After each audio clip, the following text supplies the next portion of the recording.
அனைவருக்கும் வணக்கம். தமிழ்நாட்டில் இன்னைக்கு மனசாட்சி உள்ள அத்தனை பேருமே ஒரு பதப்பதைக்க வைக்கிற செயல் இன்னைக்கு நடந்திருக்கு. 2 காரியமும் இன்னைக்கு காலிலேருந்து பார்த்தீங்கன்னா எல்லாருமே ஒரு மன உளைச்சல்லே இருந்துட்டு இருக்கிறோம். அந்த இதில் மீண்டு வரதுக்குள்ள அடுத்த நிகழ்ச்சி ஒன்று நடந்திருக்கு. ஒன்று, ஆசிரியருக்கு கத்தி குத்து, கழுத்துலேயே கத்தியில் குத்தி இருக்கிறான் ஒருத்தன். அது எந்த ஊர்லன்னு பார்த்தீங்கன்னா தஞ்சாவூர் மாவட்டம் மல்லிப்பட்டணத்தில் பள்ளிக்கூடம் வளாகத்திலே வச்சு குத்திருக்கிறான். அதே போல் இன்னொரு செயல் அங்கே நடந்திருக்கு பார்த்தீங்கன்னா நீதிமன்றம் இருக்கு இல்லையா, ஓசூர் நீதிமன்றம். அந்த நீதிமன்ற வழக்கறிஞரை வெட்டுன்னு வெட்டி அந்த வெட்டினது அந்த ஒரு வைரலை எல்லா இடத்துலையும் சமூக வலைதளத்தில் பரவி ஒரு மாதிரி இருக்கு. இந்த சமூகத்தில் தான் நம்ம வாழ்கிறோமா அப்படின்ட்டு. அதை பற்றி தான் என்ன நடக்குது, ஏன் இப்படி தொடர்ந்து நடந்துகிட்டு இருக்குது, எங்கெங்க நடந்துகிட்டு இருக்குது, எந்தெந்த துறையில் இதெல்லாம் நடக்குது அப்படிங்கிறத பற்றி தான் இந்த செய்தி. ஐயா மு.க. ஸ்டாலின் அவர்கள் பதவியேற்று வந்த கையோட சொன்னாங்க, நான் ரொம்ப சர்வாதிகாரியாக இருப்பேன், எந்த இடத்துலையும் நீங்கள் எந்த குற்றம் நடந்தாலும் அந்த குற்றத்தை நான் உடனடியாக களையறதுக்கு உண்டான வேலையை எல்லாம் பார்ப்பேன் அப்படின்னு சொன்னார். உடனடியாக சொல்லாதீங்க, எதுக்கு எடுத்தாலும் ஐயா மு.க. ஸ்டாலின் தான் சொல்றீங்க அப்படின்னு சொல்லாதீங்க. அவர் தான் நம்மளோட முதலமைச்சர், அதனால அவரை தான் நம்ம சொல்ல வேண்டியதாக இருக்கும். ஏன்னா அவர் துறையில தான் இது எல்லாமே ஒரு கட்டுப்பாட்டு கொண்டாடக்கூடிய காவல்துறை அங்கே தான் இருக்குது. காவல்துறையில் ஆட்கள் அதிகமாக இருக்காங்களா இல்லையாங்கிறது அடுத்தது, அதையும் நம்ம வருவோமே.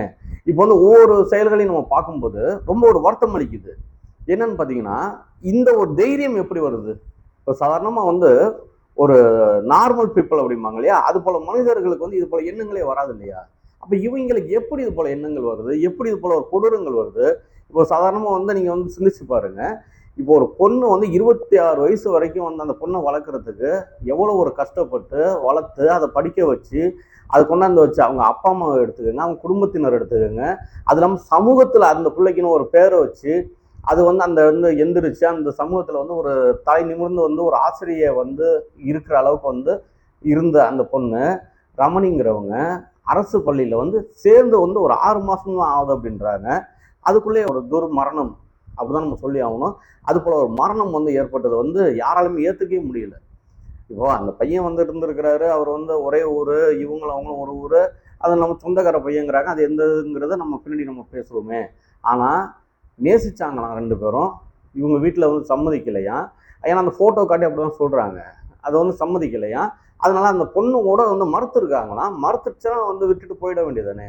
அதை விட்டுட்டு இன்னைக்கு என்ன செஞ்சிருக்கிறாப்புல, அந்த பள்ளி வளாகத்துக்குள்ளேயே அந்த டீச்சரை கழுத்துலேயே குத்தி அது ஒரு மாதிரி கொடூரமாக கொலை பண்ணுங்கிற நோக்கத்தில் தாக்கியிருக்கிறாப்புல.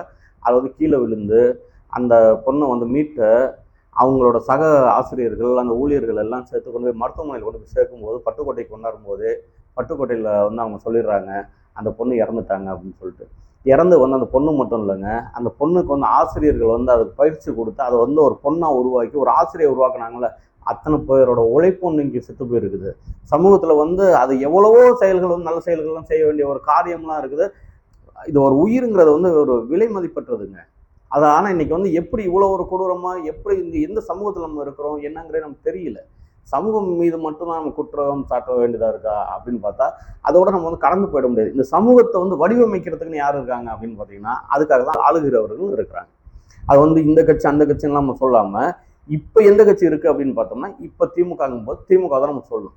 ஏன்னா இதே அந்த சமயம் அதிமுக இருந்தாலோ இல்லை வேற யாரும் இருந்தாங்களோ நம்ம அவங்க சொல்லலாம். ஆனால் ஐயா மு.க. ஸ்டாலின் தான் முதலமைச்சராக இருக்கிறாங்க. இவர் ஆட்சி காலத்தில் ஏன் இப்படி நடக்குது அப்படிங்கிறத அவர் தான் ஒரு தீவிரமாக ஒரு நடவடிக்கை எடுக்கணும். தீவிரம் நடவடிக்கைங்கிறது சும்மா வார்த்தையால் இல்லாமல் உண்மையிலேயே இருக்கணும். இப்போ சமூக வலைதளங்கள்ல ஏதாவது ஒரு இது போட்டோம்னா நம்ம என்ன அளவுக்கு எடுக்கிறாங்கன்னு நம்ம பார்க்குறோம். இப்போ இடையில கஸ்தூரி அவர்கள் பேசிட்டு இருந்தாங்க. அது ஒரு 2 சமூகத்துக்கு இடையில ஒரு பிரச்சனை உண்டு பண்ணிடும் அப்படின்னு சொல்லிட்டு அவங்கள சிறைப்படுத்துறதுக்கு எப்படி தனிப்படையெல்லாம் போட்டாங்கிற மாதிரி நம்ம பார்த்தோம். ஆனா இது போல ஒரு செயல்கள் நடக்குதுங்கும் போது இதுக்கு என்ன எடுத்திருக்கிறாங்க அப்படிங்கிற பார்த்து நீங்களுமே என்னோட சேர்ந்து சிந்திச்சு பாருங்க. இந்த கட்சி அந்த கட்சியெல்லாம் விட்டுடுங்க. கட்சி நம்ம ஓட்டு போடுற அன்னைக்கு வச்சுக்கோங்க. அதுக்கப்புறம் உங்களுக்காக ஏதாவது ஒன்று நடக்கணும், நல்லது நடக்கணும்னாலும் சரி, இல்லை ஏதாவது ஒரு ஆதாயம் அதுல அனுபவிக்கணும்னாலும் சரி, அதுக்கு வேணாலும் நீங்க கட்சி வச்சுக்கோங்க. ஆனா இந்த சமூகத்துல நீங்களும் நானும் எல்லாருக்குமான ஒரு அமைதி வேணுமா வேணாமா, அதுல நம்ம ஒரு முடிவு எடுத்துக்கிறோம். அப்போ இதெல்லாம் விரும்பி தான் வருதா அப்படின்னு பார்த்தா விரும்பாம கூட தான் நடக்குது.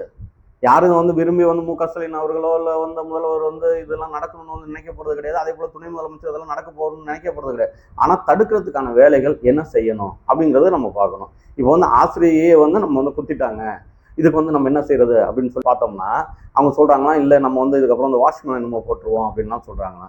அது என்னங்க எனக்கு ஒன்று புரியல.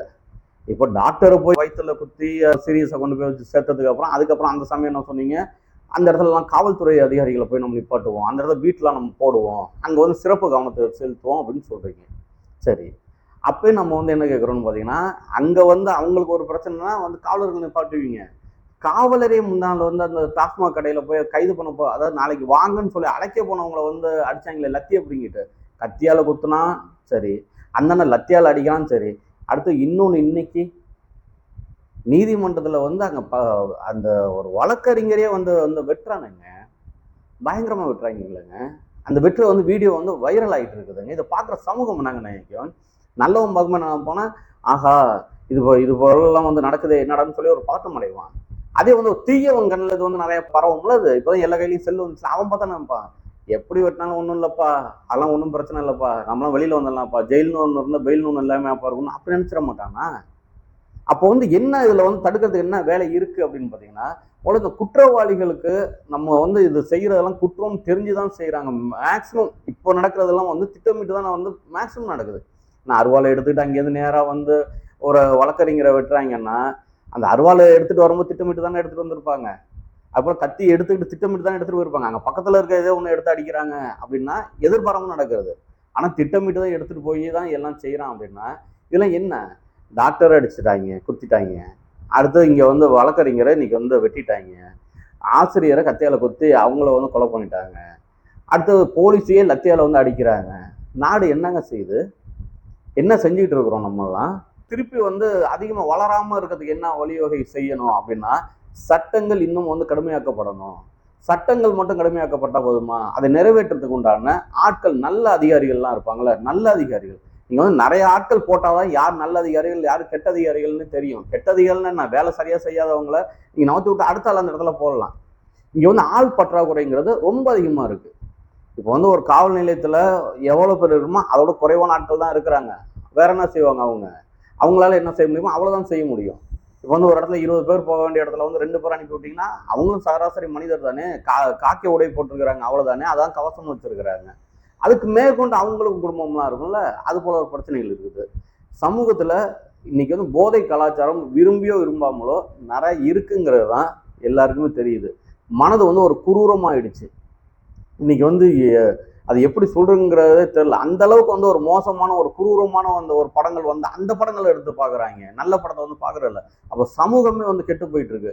அப்போ இதெல்லாம் வந்து மாற்றுறதுக்கு உண்டான வேலையை என்ன செய்யணும் அப்படின்னா, கல்வி பள்ளிக்கூடங்கள்ல இருந்து நம்ம ஆரம்பிக்கணும். இன்னைக்கு வந்து பள்ளிக்கூடங்கள்லேயே ஆசிரியரை வந்து ஒருத்த வந்து குத்தி கொண்டுடுறான் அப்படின்னா அதுக்கு என்ன காரணம் என்ன சொல்றாங்க, இவரும் அந்த பெண்ணும் வந்து நேசிச்சாங்களாம், குடும்பத்துல வந்து அதுக்கு வந்து ஏத்துக்கறல, ஏன் ஏத்துக்கறலங்கிறதுனால அந்த பொண்ணு வந்து வேணான்ட்டாங்களாம், அதனால வந்து இவர் வந்து எனக்கு கிடைக்காத நீ வேற யாருக்குமே கிடைக்க விடான்னு. இது பராடா காதல்? இது பராடா காதல்? இதுக்காடா வந்து காதலிச்சு நீன்னு? எப்படி இதெல்லாம் வந்து உங்களுக்கு தோணுனே ஒண்ணுமே புரியல. அப்ப இவங்களுக்கெல்லாம் வந்து என்னன்னா தயவுதாட்சன் என்று மிக கொடூரமான தண்டனை கொடுக்கணும். அது வந்து என்ன காரணம் வேணாலும் சொல்லுங்களேன். இது வந்து இந்த பொண்ணு வந்து இதுன்னு சொல்லாம நம்ம வந்து வேற ஏதாவது கூட நம்ம சொல்லலாமே, வேற எது வேணாலும் நீங்க காரணம் சொல்லுங்க. ஆனா அதுக்கு வந்து அவங்கள நம்ம நேசிச்சிருப்போம்ல, அந்த நேசிச்சவங்களை கொள்றதுதான் தீர்வாகுமா அது? இப்போ இது போல பல சிக்கல்கள் வந்து சமூகத்துல இருக்குன்னா அதுக்கு மூல காரணம் என்னவா இருக்கு அப்படின்னு பாத்தீங்கன்னா, என்னை பொறுத்த வரைக்கும் மனசு வந்து ரொம்ப இருக்கிறது, டிப்ரெஷன் ஆகுறது, குழப்பத்துல இருக்குது. இதுக்கெல்லாம் காரணம் என்னவா இருக்குன்னு பாத்தீங்கன்னா, போதை கலாச்சாரம் இருக்குல்ல. அந்த போதை கலாச்சாரம்ங்கிறது மதுவும் சேர்த்துதான். நம்ம வந்து போதையெல்லாம் ஒழிக்க போகணும்னு சொல்லிட்டு டாஸ்மாக் கடையை வந்து திறந்து வச்சுக்கிட்டு ராத்திரி 10 மணி வரைக்கும், அதாவது 10 மணி வரைக்குமே பார்த்தீங்கன்னா எல்லா இடத்துலையுமே வந்து அந்த அந்த டாஸ்மாக் தாண்டி போகிறது அவ்வளோ ஒரு கடினமாக இருக்கும். இல்லை தம்பி அதெல்லாம் இல்லைன்னு சொன்னீங்கன்னா, உண்மையாக நேர்மையாக வந்து ஒரு இதை நடவடிக்கை எடுக்கிறேன்னு சொன்னீங்கன்னா, வாங்க என் கூடயே வாங்க, நம்ம வந்து 2 பேருமே வந்து பயணிச்சு போவோம், 2 பேரோ 3 பேரோ எத்தனை பேர் வேணாலும் வாங்க, நான் காட்டுறேன் எவ்வளோ ஒரு கடினமாக இருக்குது அந்த பகுதியில் போகிறது என்னங்கிறதெல்லாம். அப்போ இது போல பல விஷயங்கள் இருக்குது. இதுக்கெல்லாம் வந்து என்ன காரணமாக இருக்கும் அப்படின்னு பார்த்தீங்கன்னா, இந்த நிர்வாகம் வந்து சீர்கேடுங்கிறோட ஒரு திறமையின்மை. இப்போ வந்து அதை எப்போ இந்த வார்த்தையை நான் சொல்றேங்கிறதுனால வந்து நீங்க தவறா நினைக்க கூடாது, அதை வந்து சரிப்படுத்திக்கணும். இப்போ அமைச்சர் வந்து எல்லா இடத்துக்கும் போறேங்கிறாரு மருத்துவமனைக்கு, ஆனா பாருங்க அங்க வந்து கலைஞர் பேர்ல உள்ள மருத்துவமனையிலேயே கரண்ட் இல்லாம வந்து இதாயிருக்கு. பவர் கட் ஆகுறது வந்து எல்லா இடத்துலயும் வந்து சகஜம்தான். அது வந்து பவர் கட் ஆகும் எல்லாம் சரி. மெயின்டெனன்ஸ் பண்ணி அந்த ஒரு ஜென்ரேட்டர் வச்சிருப்பாங்களா, அந்த ஜென்ரேட்டரும் வேலை செய்யல. அங்க மட்டும் தான் வேலை செய்யலையா சொல்றேன், இங்கேயும் வேலை செய்யல. அது போல பல இடங்கள் இருக்கு. இங்க பேர்ந்துக்கிட்டு உழுவுதுங்க. பள்ளிக்கூடங்கள் பேர்ந்துக்கிட்டு உழுவுது. அது வந்து நான் என்னோட பத்திரிகையிலே போட்டிருக்கிறேன். மருத்துவமனையில வந்து பேர்ந்துக்கிட்டு உழுவுது. ஆனா அமைச்சர்லாம் ஆய்வு பண்ண போறாங்க.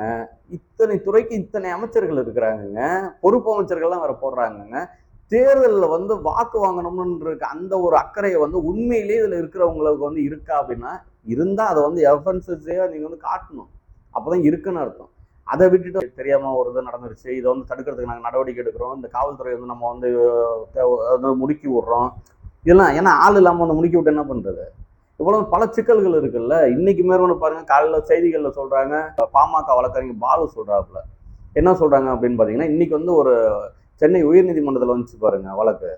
அங்க கள்ளக்குறிச்சியில கள்ளச்சாராயம் குடிச்சு செத்து போனாங்கல்ல, அதை வந்து இவங்க வந்து விஷ சாராயம்னு சொல்றாங்க. சாராயம் மேல விஷம் தான், அப்புறம் என்ன அது விஷ சாராயம் கள்ளச்சாராயம்.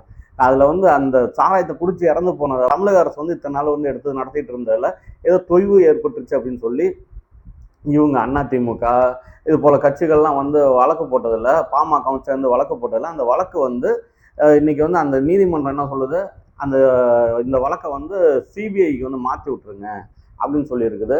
அதை வந்து இவங்க வந்து மேல்முறையீடு எடுக்காம இருந்தா போதும் அப்படின்ற அளவுக்கு வந்து ஒரு வழக்கறிஞர் சொல்றாருன்னா, அப்போ இவங்க வந்து அந்த ஒரு டாஸ்மாக் கொடுக்குற அந்த ஒரு மரியாதையும் எதுவுமே வந்து மனிதர்களுக்கு சராசரி மனிதர்கள் கொடுக்குறாங்களா என்னங்கிறதுன்னு தெரியல. இது வந்து இன்னொரு உதாரணமும் சொல்றேனே பாத்துக்கோங்களேன். இப்போ இங்க தஞ்சாவூர் வச்சு நான் சொல்றேனே, தஞ்சாவூர்ல எல்லா ஊர்லயுமே டாஸ்மாக் மேற்கொண்டு வந்து மேல்கூரை இருக்கும்ல, அது இங்க உட்காந்தானே எல்லாம் குடிக்கிறாங்க. ஆனா பாருங்க, தஞ்சாவூர்ல முக்கிய பகுதிங்க கரந்தட்டாங்குடி. அந்த கரந்தட்டாங்குடியில வந்து என்னென்ன இருக்குன்னு உமாவேல் மகேஸ்வரர் அந்த கல்லூரி இருக்கு இல்லையா, அது தமிழ்ச்சங்கம் அப்படிம்பாங்களா, அந்த தமிழ்ச்சங்கம் இருக்குது. ஏத்தாப்புல ஆரம்ப சுகாதார நிலையம் இருக்குது. அங்க வந்து திராவிட கூட்டுறவு வங்கி இருக்குது. சிறந்த கோயில்கள் நிறையா இருக்குது இந்த இடத்துல. இது போல கோயில்கள், கல்விகள், கல்லூரிகள், பள்ளி வளாகங்கள், இது போல பலது இருக்குது. இது போல பலது இருந்து அந்த பெண்கள் அங்க இருந்து இப்போ வெளியில வரணும், அங்கேருந்து மாணவர்கள் வெளியில வரணும், அங்கேருந்து முதியவர்கள் வெளியில வரணும். எல்லாருமே வந்து இருசக்கர வாகனங்களோ இல்லை காரை எடுத்துட்டு வர கிடையாது. ஏன்னா இங்க பக்கத்துல தானே தஞ்சாவூர் இருக்கு. ஆனால் அவங்க என்ன செய்யறாங்க வந்து அங்க ஒரு பேருந்து நிறுத்தத்துல தான் வருவாங்க, நின்று ஏரியால இருந்து வருவாங்க. ஆனா அந்த பேருந்து நிறுத்தத்தை சில நாட்களுக்கு முன்னாடி இடிச்சு விட்டாங்க. இடிச்சு விட்டதை வந்து நம்ம கூட செய்தி இன்னைக்கு போட்டிருக்கோம். அதை இடிச்சு விட்டாங்க. இடிச்சு விட்டதுன்னா இன்னைக்கு வந்து மழை பெய்யுது பாருங்களேன், அந்த மழையில் நிற்கிறாங்க மக்கள். எதுக்கு அதை சொல்றேன்னா, அங்க வந்து மாமன்ற உறுப்பினர் இருப்பாரு, இது போல வந்து எவ்வளோ வந்து மக்களுக்கான ஆட்கள்லாம் இருப்பாங்க. ஆனா அவங்க வந்து மக்களுக்காக தான் இருக்காங்களா அப்படிங்கிற ஒரு சந்தேகம் தான் இருக்கு. இது எல்லாத்தையுமே பார்க்கணும். அதாவது ஒரே ஆள் எல்லாத்தையும் பார்க்கலன்னா கூட, நீங்க ஏற்கனவே வந்து ஒன் போர்டுன்னு நினைக்கிறேன், அந்த ஒரு இதை வச்சு நான் வந்து எல்லாத்தையும் தமிழ்நாட்டில் நடந்துறது எல்லாத்தையுமே நான் பார்த்துருவேன், நான் சரி செய்திருவேன்னாங்க. ஆனால் பல இடத்துல பல பிரச்சனை நடந்துட்டு இருக்குது. அந்த இதெல்லாம் சரி பண்ணணும் அப்படிங்கிறது தான் கோரிக்கை தான் இதில் வைக்கிறேன். அதே சமயங்களில் காவல்துறை அதிகாரிகளை அதிகப்படுத்துங்க, எண்ணிக்கை அதிகப்படுத்துங்க, ஆள் பற்றாக்குறை இருக்கிற இடத்துலலாம் வந்து நிரப்புங்க.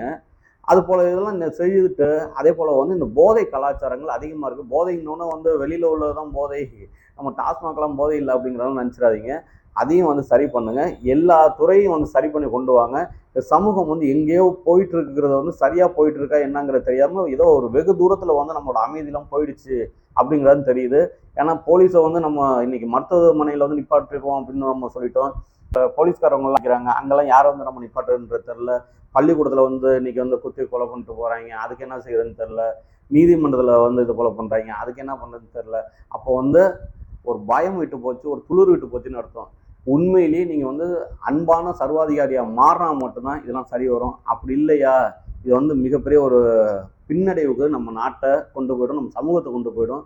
சமூகத்துல நீங்க நான் நம்ம எல்லாருமே சேர்ந்து தான் வந்து வாழணும். வாழக்கூடிய அளவுக்கு நம்ம சமூகத்தை நம்ம உருவாக்கணும். அதுக்காக இந்த வீடியோ. நன்றி, வணக்கம்.